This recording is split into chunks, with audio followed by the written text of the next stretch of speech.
Hello and welcome to study all in one dear students. उम्मीद करते हैं आप सब खैरियत से होंगे। जैसे आप जानते हैं कि आजकल जो एग्ज़ाम चल रहा है बीजी सिक्स्थ सेमेस्टर का, जो कश्मीर यूनिवर्सिटी जो है कंडक्ट करवा रही है, हम आपके सामने लेके आए हैं सब्जेक्ट सोशोलॉजी या सोशल प्रॉब्लम्स इन इंडिया का। हम इस पेपर का सॉल्यूशन इस वीडियो के अंदर देखने वाले हैं। हम इस वीडियो को दो पार्ट्स में लाएंगे। पार्ट वन में हम 30 क्वेश्चन, इस पेपर के 30 क्वेश्चन डिस्कस करेंगे और उसके बाद जो नेक्स्ट पार्ट आएगा साथ में ही उसमें हम 30 क्वेश्चन डिस्कस करेंगे। आपने अगर अभी तक चैनल को सब्सक्राइब नहीं किया है तो ज़रूर सब्सक्राइब कीजिए। अगर बेल आइकन को प्रेस नहीं किया है तो ज़रूर कीजिए, जो भी वीडियो हम लेके आएंगे ताकि उसकी नोटिफिकेशन आपको सबसे पहले मिल जाए। तो जो पेपर आया हुआ था आज सोशल प्रॉब्लम्स इन इंडिया का, हमने जो हमारे पास सीरीज़ पहुंची है वो है सीरीज़ बी। तो जो भी आपके पास सीरीज़ है आप क्वेश्चंस को देख लीजिए और फिर चेक कीजिए कि आपने कितना स्कोर वहाँ पे किया होगा। तो उससे अलावा मैंने इसके सोशल प्रॉब्लम्स इन इंडिया के कुछ लेक्चर्स भी अपलोड किए थे। उसके साथ साथ मैंने प्रीवियस ईयर क्वेश्चन पेपर भी आपके साथ शेयर किया था और उसके साथ साथ मैंने एक टॉप 16 मल्टीपल क्वेश्चंस का एक वीडियो बनाया था। शॉर्ट क्लिप थी वो, उसमें जो 16 क्वेश्चंस मैंने जो डिस्कस किए थे, शेयर आपके साथ किए थे, वो बहुत ही इंपॉर्टेंट, मैंने ऑलरेडी कहा था कि बहुत ही इंपॉर्टेंट है और वो इम्पॉर्टेंट है क्योंकि इस पेपर में वो क्वेश्चंस रिपीट हुए हैं। तो आइए देख लेते हैं इस सीरीज़ का, जो सीरीज़ बी है, इसके जो सॉल्यूशन हम देख लेते हैं। तो पहले क्वेश्चन नंबर 1 से स्टार्ट कर लेते हैं। क्वेश्चन नंबर 1 यहाँ पे है, who define corruption as an improper or selfish exercise if power and influence attached to a public office or to a special position in public life। कह रहा है कि ये किसने कहा है, करप्शन एज एन इम्प्रॉपर और सेल्फिश एक्सरसाइज इफ। आपने अगर पढ़ा होगा तो इसका ऑप्शन जो है सुरेश कोहली ही रहेगा ए, और इसमें ऑलरेडी उस स्टूडेंट ने दिया हुआ है तो इसका यही ऑप्शन सही है। तो question number 2 dash dash is a weapon in the hands of the citizens two tier the masks of corrupted individuals. तो इसका भी आरटीआई जो है ऑप्शन डी करेक्ट ऑप्शन है, डी। इसका फॉन्ट थोड़ा कम कर लेते हैं तो इसका ऑप्शन डी ही रहेगा, आरटीआई यानी राइट टू इंफॉर्मेशन। इसके बाद question number 3, which of the following are the effects of the corruption. A दिया है it leads to delay of work as official, और B behind the bribes, B दिया है quality of work can not be maintained, और C दिया है increase nepotism. तो question number 3 का जो आंसर सॉल्यूशन रहने वाला है वो है डी। तो ये बिल्कुल इसका सही है, शायद इसने यही किया हो, तो इसका डी ऑप्शन। इसके साथ साथ question number 4, which of the following are the causes of corruption. तो पहला economic insecurity, B high rate of income tax, C presence of black money, और D all of the above. Question number 4 का भी D option रहने वाला है, ये सही है, इसका भी डी ही ऑप्शन सही है, करेक्ट ऑप्शन डी। तो इसके बाद question number 5, where did Anna Hazare protest for Jan Lokpal bill. तो पहला option JP park, B Ramlila maidan, C Mahavira Swami park, या बी डी बुधा पार्क। इस क्वेश्चन का आंसर बी रहने वाला है, रामलीला, बी इसका ऑप्शन करेक्ट ऑप्शन है। तो इसके साथ question number 6, when was RTI act passed. कह रहा है कि आरटीआई एक्ट कब पास हुआ, यानी पार्लियामेंट से। तो इसका पहला ऑप्शन 12 अगस्त 2005, 18 जुलाई 2005। इसके साथ साथ 22 मार्च 2005 या 15 जून 2005। इसका ऑप्शन रहेगा डी 2005, क्योंकि 15 जून 2005 ये जब बिल वहाँ हुई गई थी, वो मतलब जब बिल वहाँ पास हुई थी लोकसभा में, तो तब डेट था 12 मई 2005। तो इसके साथ साथ 15 जून को ये पास हुई। तो इसके साथ साथ question number 7, which state was excluded from RTI act. तो जे.एंड.के, आप ये इजी क्वेश्चन आया हुआ था तो इसका जे.एंड.के करेक्ट आंसर है। तो इसके साथ साथ question number 8, end impunity means. तो एंड इम्पनिटी मीन्स क्या होता है? Access to information. ये एक्चुअली जो है करप्शन के रिलेटेड आया है क्वेश्चन। सेकंड ऑप्शन दिया है ensure stringent punishment for corrupt individuals. C दिया है रिफॉर्म पब्लिक एडमिनिस्ट्रेशन। जो भी देखिए ये मतलब आप अगर अंदाज़ा भी आपको नहीं होता तो भी जो भी ऑप्शन इसमें दिया हुआ है वो बिल्कुल जो है इन एक्सक्लेमेट हो जाते हैं। ये इसमें जो बिल्कुल इस रिगार्डिंग नहीं है, तो इसका ऑप्शन बी है, ऑप्शन करेक्ट ऑप्शन है, इसका बी करेक्ट ऑप्शन है। Ensure stringent punishment for the corrupt individuals, क्योंकि ये इम्पनिटी जो है रिलेटेड है जो है किस करप्शन के रिलेटेड, तो इसलिए बाकी जो भी ऑप्शंस हैं वो उसके रिलेटेड नहीं आते हैं। तो इसके question number 9, when Lokpal and Lokayuktas act 2013 came into force, यानी वो कब स्टार्ट हुआ, यानी लागू कब हुआ? पहला ऑप्शन दिया 16 जनवरी 2014, बी 16 जन 2013, सी 16 जन 2015 और डी दिया है none of the above. Question number 9 का ऑप्शन ए रहेगा 16 जन 2014। इसके साथ साथ 10, Jagori 1 billion votes was an organization founded by dash dash to increase youth voter registration. पहला दिया है टाटा टी, बी दिया ताजमहल टी, सी दिया है red rebel label T, D दिया है नन ऑफ द एबव। तो इस ऑप्शन क्वेश्चन नंबर 10 का ऑप्शन ए रहने वाला है Tata T.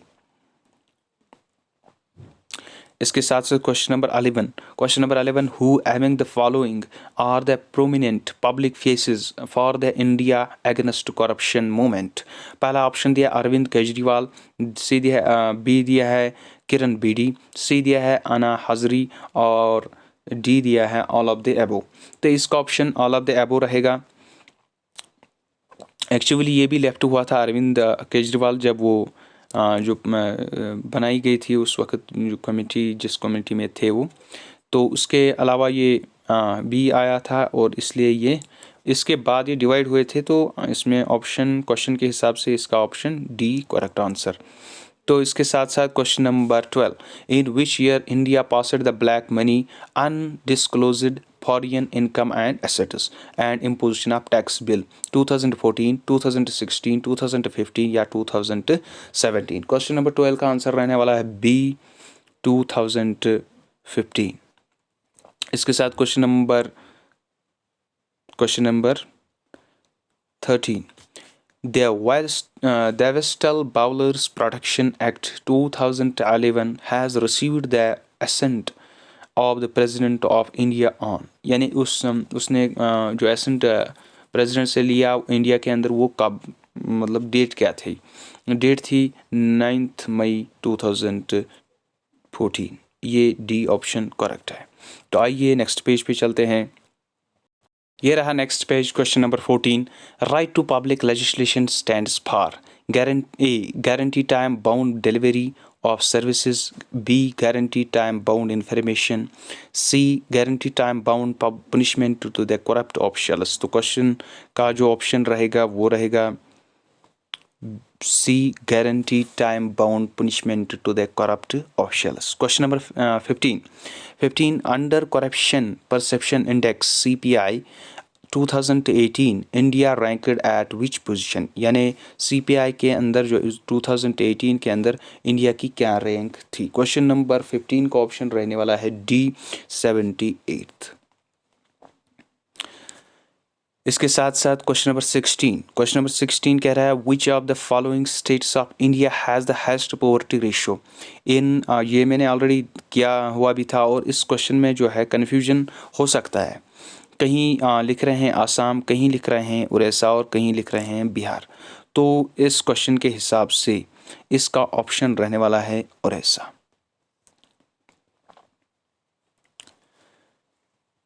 Question number 17, What is the average calorie requirement in India in urban areas per person per day? यहाँ पे जो आया है अर्बन एरियाज आया था, जो मैंने टॉप 16 क्वेश्चंस में किया था वहाँ रूरल एरियाज था, इसलिए उसका ऑप्शन जो था 24 था। यहाँ पे इसका 21 ही ऑप्शन रहेगा क्योंकि ये अर्बन की बात कर रहा है, तो इसका ऑप्शन बी ही करेक्ट है। 2100 कैलोरीज पर पर्सन पर डे। तो इसका ऑप्शन क्वेश्चन नंबर 17 का ऑप्शन बी रहने वाला है। तो 18 क्वेश्चन नंबर 18 कह रहा है which one of the following economic groups is vulnerable to poverty. इसका ऑप्शन रहने वाला है ऑल ऑफ द एबो। ये क्वेश्चन भी ऑलरेडी मैंने डिस्कस किया हुआ था, ऑल ऑफ द एबो। इसके साथ साथ 19 क्वेश्चन नंबर 19 कह रहा है what is the average calories required in rural areas for measuring poverty. पहला ऑप्शन दिया 24, तो यहाँ दिया है रूरल। ऑलरेडी आपको याद होगा टॉप 16 में भी प्रीवियस ईयर क्वेश्चन पेपर में भी मैंने आपसे ये शेयर किया हुआ था। तो इसका जो ऑप्शन ए ही है वो करेक्ट ऑप्शन है। तो इसके साथ साथ 20 question which among the following is the method to estimate the poverty line in India. ये भी मैंने टॉप 16 मल्टीपल क्वेश्चन में जो है डिस्कस किया हुआ था, तो इसका भी डी ऑप्शन है इनकम मेथड। तो इसके साथ साथ 21 who conducts the periodical sample survey for estimating the poverty line in India. A दिया है नेशनल सर्वे ऑर्गेनाइजेशन, बी दिया है national sample survey organisation, C दिया सैंपल सर्वे ऑर्गेनाइजेशन, तो डी दिया है नन ऑफ द अबव। इसका option रहने वाला है B national sample survey organisation यानी NSSO। जो मैंने प्रीवियस ईयर क्वेश्चन पेपर आपके लिए डिस्कस किया हुआ था उसमें भी ये क्वेश्चन आया हुआ था। तो question number 22 the main objective of Antyodaya यानी अना योजना जिसको हम कहते हैं प्रोग्राम जो एक है वो क्या है। अपलिफ्ट जो पहला ऑप्शन दिया है अपलिफ्ट द पुअर, बी दिया uplift the farmer, uplift the urban poor and D दिया अपलिफ्ट द लैंडलेस लेबरर। तो इस क्वेश्चन के हिसाब से इसका ऑप्शन ए करेक्ट ऑप्शन है, लेकिन एक चीज़ यहाँ पे ज़रूर आपसे कहना चाहूँगा, ये जो है अपलिफ्ट पुअर भी करता है अर्बन के लिए भी और रूरल के लिए भी। ये आपको फ्यूचर के लिए जो है याद होना चाहिए। तो इसके साथ साथ जो है question number 23 what does absolute poverty means. तो पॉवर्टी एब्सोल्यूट पॉवर्टी मीन्स क्या है। ए दिया poverty in terms of the prevailing price level, B दिया poverty in terms of absolute number of people, C दिया poverty in terms of the absolute level of unemployment. और इसका option जो है D option ठीक है, यानी करेक्ट ऑप्शन है poverty in terms of the basic minimum calorie requirements. तो क्वेश्चन नंबर 24 क्वेश्चन नंबर क्या कह रहा है define the statement which suggests that calories requirements in rural areas are considered to be the higher than urban areas. तो कह रहा है कि आप जो स्टेटमेंट्स हैं ये जो नीचे स्टेटमेंट्स हैं कि मतलब जो रूरल एरियाज है वो हायर मतलब कंसिडर्ड किए जाते हैं हायर देन अर्बन एरिया से। क्यों। तो ऑप्शन दिया है पहले because people in rural areas are poor, B दिया है because people in rural areas are adversely affected by natural calamities. तो ऑप्शन सी दिया है because people living in rural areas engage themselves in more physical work. तो इसका option जो है ये करेक्ट ऑप्शन है सी। तो इसके साथ question number 25 consider the following statements and identify the right one. तो हमें जो है नीचे स्टेटमेंट दिए हैं वो पढ़ने हैं, अगर वो ठीक है तो ऑप्शन देना है कौन सा ठीक है और कौन सा नहीं। तो पहला ऑप्शन दिया है एंटीयोडा यानी एना योजना scheme was initially introduced in Rajasthan. क्या ये राजस्थान में इंट्रोड्यूस की गई थी पहले। बी ऑप्शन दिया है यानी सेकंड स्टेटमेंट दिया है the scheme gives assistance for promoting small and cottage industry in rural area. जो स्कीम थी वो देती है प्रमोट करती है स्मॉल और कॉटेज इंडस्ट्रीज को। क्या ये सही है या नहीं है, इनमें से कौन सा ठीक स्टेटमेंट। तो इसका जो है आंसर बी सी है बोथ, बिल्कुल ये करेक्ट आंसर है। क्वेश्चन नंबर 26 कह रहा है विच of the following state introduced employment guarantee scheme first. कहता है इनमें से जो स्कीम जो है एम्प्लॉयमेंट गारंटी स्कीम वो कहाँ पे इंट्रोड्यूस की गई थी सबसे पहले। तो इसका ऑप्शन रहने वाला है बी महाराष्ट्र में वो सबसे पहले इंट्रोड्यूस की गई थी। Question number 27 the Saxena committee was constituted by. A दिया है ministry of home affairs, B दिया है ministry of rural development, C दिया है मिनिस्ट्री ऑफ इकोनॉमिक अफेयर्स और डी दिया है मिनिस्ट्री ऑफ सोशल वेलफेयर। इसका ऑप्शन रहने वाला है B ministry of rural development. तो क्वेश्चन नंबर 27 का आपको याद रहना चाहिए कि क्या आंसर है 27। बी 27 का ऑप्शन बी रहेगा। तो इसके साथ साथ क्वेश्चन नंबर 28 देख लेते हैं। Consider the following statement and identify the right one. इनमें से जो स्टेटमेंट ठीक है और वही आप दीजिए कि कौन सा ठीक है कौन सा गलत। तो हमें पहला जो स्टेटमेंट है, poverty line is defined as the mid point of monthly per capita expenditure. तो ये बिल्कुल गलत है इसका ऑप्शन, क्योंकि यहाँ आपको अंदाज़ा लग सकता है, इससे पहले जो क्वेश्चन आया था उसमें लिखा था 21 कैलोरीज पर पर्सन इन अर्बन, वहाँ तो रूरल था, तो ये गलत है, इसलिए ये भी गलत है। और जो नेक्स्ट स्टेटमेंट है, इन rural areas it is 21 calories है, तो रूरल के लिए उल्टा दिया है, ये यहाँ होना चाहिए था, ये यहाँ होना चाहिए तो इसलिए ये भी गलत है। इसका मतलब ऑप्शन इसका जो है वो नन है, इनमें से कोई नहीं। तो अब नेक्स्ट पेज पे जाते हैं। हम 30 क्वेश्चन इस वीडियो के अंदर जो है डिस्कस करेंगे। नेक्स्ट पार्ट साथ में ही आएगा, इसलिए जो है सब्सक्राइब चैनल कीजिए और जो ही उसमें पास में एक आइकन आएगा उसमें जो ऑल पे क्लिक करिए, तो तभी आपको जो है सेकंड वीडियो की जो है नोटिफिकेशन मिल जाएगी। हो सकता है कि आपको ये व्हाट्सएप थ्रू जो है लिंक नहीं मिल सकती। अब ये रहा नेक्स्ट पेज, क्वेश्चन नंबर 29 पढ़ लेते हैं। विच of the following is associated with poverty estimation. तो पहला ऑप्शन दिया तेंदुलकर कमेटी, बी दिया लकड़वाला, सी दिया सक्सेना और डी दिया ऑल ऑफ द अबो। इसका option all of the above ही रहने वाला है। बिल्कुल ये करेक्ट ऑप्शन इसका डी है, ऑल ऑफ द अबो।